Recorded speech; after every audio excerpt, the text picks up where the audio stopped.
Meanwhile, the South African government has commenced with the development of a digital COVID-19 vaccination certificate, which will confirm that a person has been vaccinated in South Africa.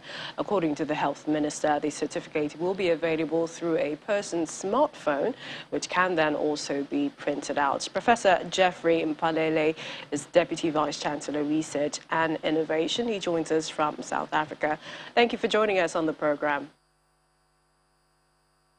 Thank you for having me. Tell us, have people started using the digital COVID-19 vaccination certificate? Indeed. So approximately 1 million people have already downloaded this vaccination certificate because, is a way for the government to encourage people to get vaccinated. There are a number of campaigns, of course. This is not just the only way, but clearly with the vaccination certificate, you are able to access certain establishments. If we mention this week, actually, there was a sport event, and they allowed 2,000 spectators to come and watch the sport event. Provided they can show a proof of vaccination certificate. So it's something that obviously is here to stay, and not just for South Africa. It's a global thing because it's also advocated by the World Health Organization, and we know that in many settings it is very, very useful, especially when you travel to other countries. But I think the current situation now with the number of countries is to what extent these vaccination certificates will be used to access certain establishments.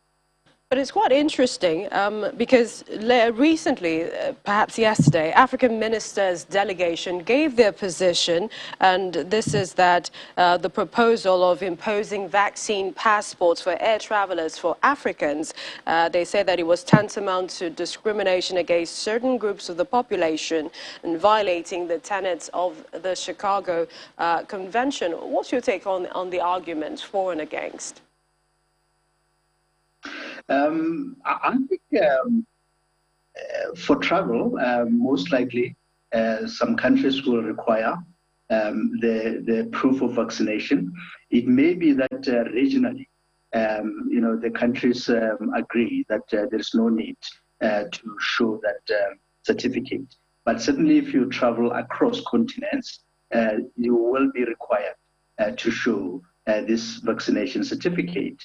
We know, for example, that South Africa was actually on the red list of UK in terms of travel. They just, relaxed the rules recently. So this goes to show that without, vaccination certificate, you will have problems traveling to other countries. Finally, the health minister said the certificate has been developed, talking about South Africa's digital certificate with fraud and other security protections, and saying that it will align with international standards. How unique is it, especially for South Africans traveling out, and how long would it take to get one?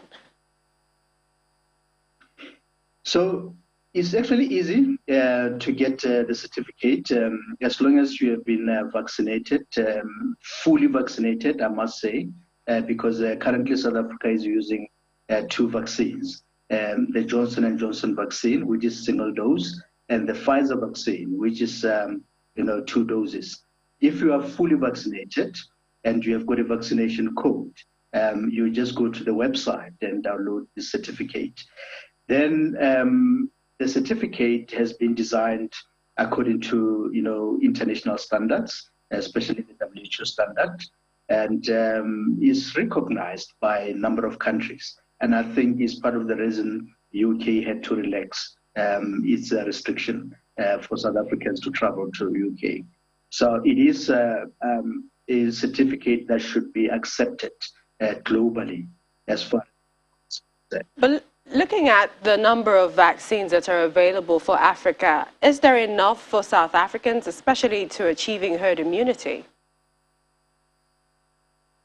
Well, the vaccination in South Africa is very interesting because the pace is slow, despite the fact that we have got a reasonable number of vaccines.